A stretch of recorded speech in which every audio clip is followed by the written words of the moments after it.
kita lanjut materi yang berbeda sekarang, induksi elektromagnetik.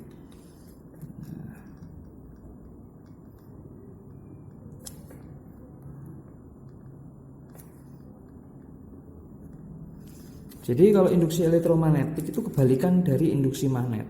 Kalau induksi magnet itu arus menghasilkan medan magnet, kalau di sini perubahan medan magnetik menghasilkan arus. Nah, dibalik di sini. Jadi di sini memang kesimpulannya perubahan medan magnetik, jadi perubahan magnet, jadi perubahan magnetik. Nah, B medan magnet, ini perubahan magnet lah menghasilkan arus. Nah, arus induksi ya. Nah, ini yang dipakai untuk banyak pemanfaatan, ada generator, ada trafo kan itu. Nah, induksi magnet. Nah, induksi magnet itu cenderung ke percobaan Faraday yang sering keluar. Jadi ini percobaan Faraday.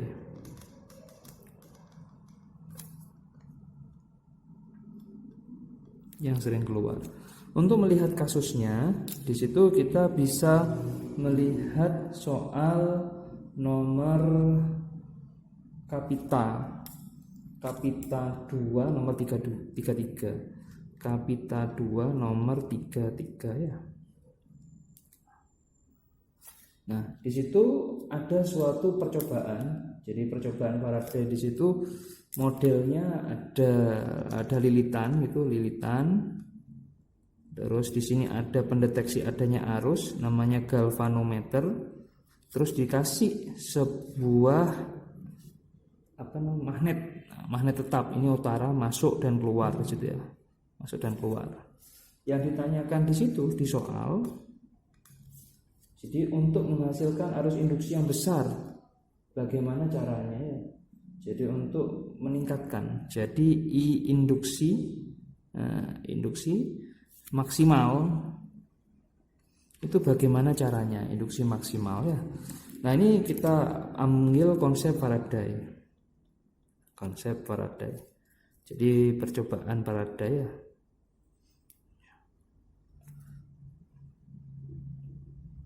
Percobaan Faraday. Jadi percobaan Faraday itu benernya memang seperti yang digambarkan di soal. Dia menggerak-gerakkan menggerak-gerakkan medan magnet tetap masuk ke dalam kumparan, terus ini akan bergerak-gerak ke kiri dan ke kanan. Nah, untuk bisa menjawab di situ kan ada memperkecil kuat medan magnet, memperluas penampang kumparan, laju perubahannya, terus memperkecil lilitan. Nah, di sini kalau mau seperti yang ditanyakan di soal, di situ percobaannya di situ yang model ada arusnya itu seperti ini. Dikasih hambatan R. Terus kawatnya dibiarkan panjang. Terus di dalamnya di sini ada medan magnet yang homogen yang masuk ke dalam rangkaian ini. Terus di sini dikasih sebuah kawat gitu ya, ada kawatnya yang gampang. Terus kawatnya ini ditarik gitu loh. Ditarik ke sana. Misalkan tarik ke sana. Ditarik ke kanan gitu ya. Maka di sekitar sini, di sekitar lingkupan, bukan di luar tapi di sekitar ini, nanti akan muncul arus induksi. Nah, percobaan Faraday itu menghasilkan nilai, jadi ada nilainya. Nah, nilainya di situ ada. Jadi tanyakan besar GGL induksi itu. Ya, GGL induksinya itu sama dengan min N. Minus itu artinya dia melawan medan magnet yang masuk. Di situ D flux per dt. Ini hasil percobaan dari Faraday. Nah, di sini ada penyebutan N itu lilitan, flux. Nah, ini ada flux. Flux itu sama dengan B dikalikan A dikalikan cos theta ya. Nah, nanti akan dipakai kalau di generator cos theta-nya ini akan berubah terhadap waktu. Tapi kalau yang model seperti ini yang kita ambil adalah yang maksimum dulu, B dikalikan A ya. Berubah terhadap waktu. Nah, di sini kalau GGL induksi, kalau dijabarkan GGL itu ini GGL, ini satuannya volt, berarti dia bisa pakai hukum Ohm. Jadi kalau dijabarkan menurut soal, jadi ini menjadi induksi, arus induksi dikalikan R, ini min N, berarti D per dt Di situ BA ya. Jadi B dikalikan A. Kalau dilihat di sini B-nya kan selalu tetap. Tapi yang diubah itu adalah salah satu sisi dari luasan ya. Berarti kalau kita jabarkan berarti induksi ini R itu sama dengan min N B. Nah, kita ambil sisinya kan ada dua nih. Bisa sisi panjang dan lebar ya. Anggap aja L kalikan L. Jadi A-nya itu adalah L dikalikan L. Ambil 1. Jadi L ini dL per dt. Sehingga terus kalau kita ambil berarti min N B L V. Ada kecepatannya. Terus ini yang berkaitan dengan gaya induksi R ya. Nah, seperti itu. Nah, kalau generator seperti apa gitu? Generator akan dicoba di aplikasi, langsung masuk ke soal. Dari sini kita akan dapat gitu loh. Jadi solusinya dari soal tadi. Jadi solusinya bagaimana? Jadi yang pertama itu memperkecil kuat medan magnetnya. Jadi kalau dilihat di solusinya kita akan dapatkan ya induksi magnetik, arus induksi tiba-tiba. Jadi arus tiba-tiba, induksi tiba-tiba dikalikan R itu kan sama dengan NPLV. Ini semuanya kesebandingan.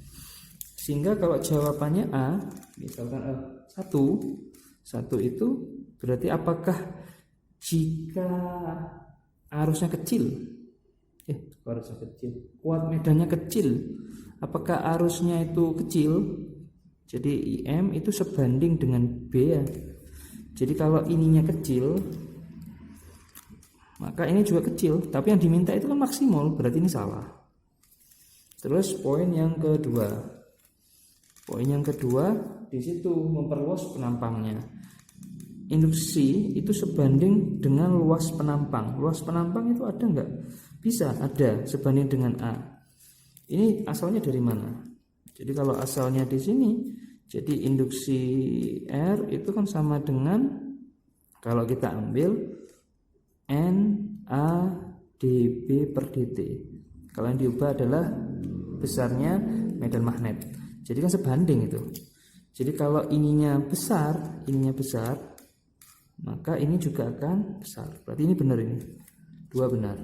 Terus yang ketiga mempercepat laju perubahan flux magnetik ya.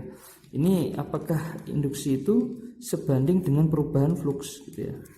Ya kita ambil dari rumus dasarnya saja bahwa induksi dikalikan R sama dengan kan min N D flux per dt. Jadi kan juga ini sebanding, flux sebanding. Jadi kalau ininya besar, ini juga akan besar, benar. Terus yang keempat di situ memperkecil jumlah lilitan. Nah, induksi itu apakah sebanding dengan lilitan? Kita lihat aja dari rumus dasarnya tadi kan sudah jelas bahwa harus induksi R dikalikan min N D flux per dt. Ini yang sebanding ini. Jadi kalau N-nya itu diperbesar, diperbanyak, ininya juga akan naik. Tapi kalau ininya kecil, maka ini juga akan kecil. Sehingga kalau di situ untuk memperkecil ini, yang poin 4 salah. Jadi jawabannya di situ 2 dan 4 ya. Jadi 2 dan 4 itu masuk ke jawaban 2 dan 4. 2 dan 3. 2 dan 3 jawabannya adalah C ya. Jawabannya C. Jadi 2 dan 3.